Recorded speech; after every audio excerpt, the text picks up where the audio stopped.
যোৱা 1 সেপ্টেম্বৰ 2025 তাৰিখে immigration and foreigners এক্সামশ্যন act 2025 জৰিয়তে বাংলাদেশ পাকিস্তান আৰু আফগানিস্তানৰ পৰা অহা হিন্দু খ্ৰীষ্টান জৈন পাৰ্চী বৌদ্ধ সেই লোকসকলক আসলে নাগৰিকত্ব প্ৰদান কৰিবৰ কাৰণে ইতিমধ্যে বিজেপি চৰকাৰে যুঁজা চলাইছে। আপোনালোকে নিশ্চয় লক্ষ্য কৰিছে যে নাগৰিকত্ব সংশোধনী আইন যেতিয়া বলবৎ হৈছিল সেই সময়ছোৱাত কৈছিল যে 2014 চনৰ 31 ডিসেম্বৰটো হ'ব কাট অফ ডেট। তাৰ পাছত এতিয়া নোটিফিকেশন উলিয়াই তেওঁলোকে আকৌ কৈছে যে আৰু 10 বছৰ বঢ়াই দি এতিয়া 2024 চনৰ 31 ডিসেম্বৰ পৰ্যন্ত যিবিলাক মানুহে আসলে যিবিলাক বিদেশী অসমত সংস্থাপন হৈ আছে যিবিলাক হিন্দু বাংলাদেশী অসমত সংস্থাপন হৈছে তেওঁলোকক নাগৰিকত্ব দিবৰ কাৰণে ইতিমধ্যে বিজেপি চৰকাৰৰ ফালৰ পৰা যিবিলাক বন্দোবস্ত কৰিব লাগে গোটেই বন্দোবস্ত কৰি দিছে। গতিকে বিজেপি চৰকাৰখনে যে তেওঁলোকৰ পলিটিক্যাল বেনিফিটৰ স্বাৰ্থত তেওঁলোকৰ ৰাজনৈতিক ভৱিষ্যত সুৰক্ষিত কৰিবৰ কাৰণে হিন্দু বাংলাদেশী ভোট বেংক বনাবৰ কাৰণে ইতিমধ্যে তেওঁলোকে নাগৰিকত্ব সংশোধনী আইন যেনেকৈ গৃহীত কৰিলে তাৰ সমান্তৰালভাৱে এতিয়া নাগৰিকত্ব সংশোধনী আইনৰ জৰিয়তে এফালৰ পৰা যিবিলাক বিদেশী আছে তেওঁলোকক নাগৰিকত্ব বনাবৰ কাৰণে সকলো ধৰণৰ কাম কাজ তেওঁলোকে কৰি পেলাইছে। আপোনালোকে নিশ্চয় দেখিছিলে যে আমি যিবিলাক আশংকা কৰি আছিলো অসমৰ ৰাইজে যিবিলাক আশংকা কৰি আছিলে অসমৰ জাতীয় জনগোষ্ঠীয় সংগঠনসমূহে যিবিলাক কথা কৈ আছিলে আমি যিবিলাক কথা কৈ আছিলো নাগৰিকত্ব সংশোধনী আইন অৰ্থাৎ কাৰ বিৰুদ্ধে যেতিয়া আমি প্ৰতিবাদ কৰিছিলো তেতিয়া আমি কৈ আছিলো যে বিজেপি চৰকাৰখনে সেই যে আপোনাৰ ডেট কাট অফ ডেটটো দিছিলে যে 2014 চনৰ 31 ডিসেম্বৰ সেইটো যিকোনো মুহূৰ্তত সেই আপোনাৰ কাট অফ ডেটটো তেওঁলোকে এক্সটেন্ড কৰি গৈ থাকিব পাৰিব সেই কথাটো আমি কৈ আছিলো। এতিয়া আপোনালোকে নিশ্চয় দেখা পাইছে যে তেওঁলোকে 2024 চনৰ 31 ডিসেম্বৰ পৰ্যন্তলৈকে তেওঁলোকে লৈ আহিছে আৰু তেওঁলোকে কেইদিনমানৰ পাছত আপোনাৰ 2031 চন কৰি দিব পাৰে সেইটো মানে 2031 চনলৈকে যিবিলাক বিদেশী আহিব তেওঁলোককো বিজেপি চৰকাৰে নাগৰিকত্ব প্ৰদান কৰিব 41 চনত যিবিলাক মানুহ আহিব তেওঁলোককো নাগৰিকত্ব প্ৰদান কৰিব মানে অনন্ত কাললৈ যদি বিদেশী কৰবাৰ পৰা যদি অসমত আহি থাকিব খোজে বা ইয়াত যদি ইলেকশন খেলিব খোজে সেই কামটো বিজেপি চৰকাৰৰ ফালৰ পৰা কৰি দিয়াৰ ব্যৱস্থাপনা কৰিব।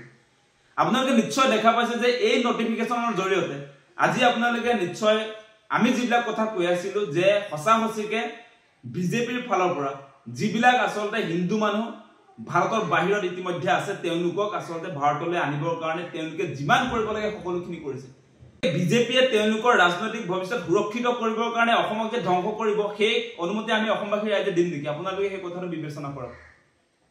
আমি কোনো কাৰণতে অসমক বিদেশী চৰণীয়া পথাৰ কৰিবলৈ দিব নোৱাৰো সেই কথা অতি স্পষ্ট। অসমীয়া মানুহৰ হাতৰ পৰা সামাজিক অৰ্থনৈতিক সাংস্কৃতিক ৰাজনৈতিক অৰ্থনৈতিক সকলো অধিকাৰ বিদেশীৰ হাতত তুলি দিম সেই কথা কেতিয়াও নহব। আজি ত্ৰিপুৰাৰ ক্ষেত্ৰত আপোনালোকে নিশ্চয় দেখিছে আজি তাৰ ত্ৰিপুৰী মানুহবিলাক যিবিলাক আসলে তাৰ ভূমিপুত্ৰ মানুহ তেওঁলোকে এতিয়া সংখ্যালঘু মানুহলৈ আসলে ৰূপান্তৰ হৈছে। আজি ত্ৰিপুৰাৰ ক্ষেত্ৰত ৰাজনৈতিক অধিকাৰ অৰ্থনৈতিক অধিকাৰ সকলো অধিকাৰ ভাষিক অধিকাৰ সেই সকলোবিলাক এতিয়া আপোনাৰ বাংলাদেশী মানুহৰ হাতত গুচি গৈছে। গতিকে এনেকৈ বিজেপি চৰকাৰে অসমকো দ্বিতীয় ত্ৰিপুৰালৈ ৰূপান্তৰ কৰিব খুজিছে। গতিকে আমাৰ কথা অতি স্পষ্ট এনেকৈ অসমক ধ্বংস কৰিবৰ কাৰণে বিজেপি চৰকাৰক আমি অনুমতি দিব নোৱাৰো কোনো কাৰণতে অসমক বিদেশী চৰণীয়া পথাৰ কৰিবলৈ দিব নোৱাৰো সেই কথাটো অতি স্পষ্ট। আজি বিদেশী বিতৰণৰ কাৰণে যি 855 জন শ্বহীদ হৈছিল অসম আন্দোলনত তাৰ পৰৱৰ্তী সময়ত আপোনালোকে নিশ্চয় দেখিছে যে আমাৰ এই নাগৰিকত্ব সংশোধনী আইন বিৰোধী যিটো আন্দোলন তাতো আমাৰ 5 জন মানুহৰ শ্বহীদ হৈছে। তাৰ পাছত এতিয়া বিজেপি এই শ্বহীদৰ যিটো ত্যাগ সেই ত্যাগক আওকাণ কৰি এতিয়া তেওঁলোকে পুনৰ আসলে বিদেশীক অসমত ৰঙা দলিচা পাৰি দিবৰ কাৰণে যিবিলাক ষড়যন্ত্ৰ চলাইছে সেয়া কোনো কাৰণতে আমি মানি ল'ব নোৱাৰো। ইয়াৰ বিৰুদ্ধে তীব্ৰ প্ৰতিবাদ হ'ব। আজি বিজেপিয়ে যিবিলাক কথা কৈ আছে যে নাগৰিকত্ব সংশোধনী আইন যোৱাকালি মুখ্যমন্ত্ৰী হিমন্ত বিশ্ব শৰ্মাই কৈছে যে নাগৰিকত্ব সংশোধনী আইনৰ জৰিয়তে কেৱল অসমত 12 জনে এপ্লাই কৰিছে 12 জনে এপ্লাই কৰিছে মানে 12 জনেহে আপোনাৰ ইয়াত অসমত অবৈধ বিদেশী আছে সেই কথাটো প্ৰমাণ নকৰে।